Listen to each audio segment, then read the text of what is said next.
we've got Ajit from India.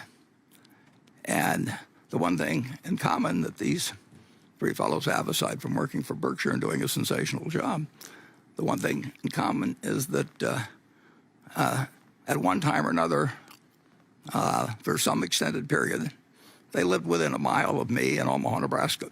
And Charlie, in 1934, moved about 100 yards away from where I now live and went through high school, eventually went into the service, and knows the neighborhood as well as I do. Went to the same grade school my kids went to and so on. Greg spent significant time in living in Omaha, lived about 5 or 6 blocks from me, now lives in Des Moines.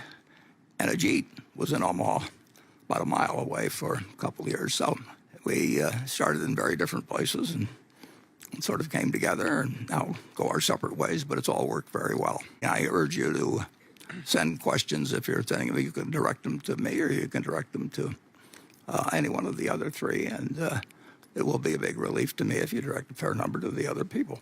So we, this morning, as we always do it on Saturday, we published our 10Q, which gave the quarterly earnings. It's up on our website, berkshirehathaway.com.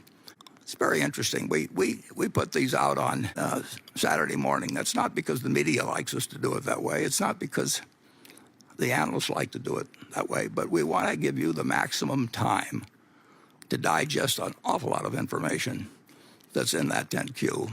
It can't be summarized in a perfect way. We'll give you some summary figures. But if you're really a student of the place, and most of our investors buy because they simply have faith in these other three fellows to do a good job, and that's not a misplaced faith. But if you really enjoy going into the details and you want to understand the nuts and bolts of Berkshire Hathaway's various operations, you should read that 10Q.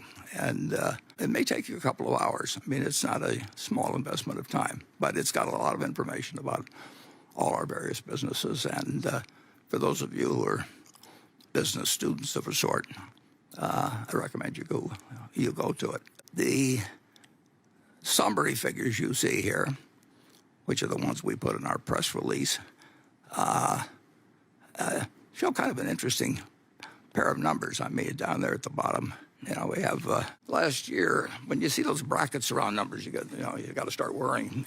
And first quarter, we actually showed a loss of almost $50 billion. I never thought I'd ever see a figure like that. And I was thinking back. I was trying to remember whether I'd gone on vacation during that quarter and turned things over to the other guys or what.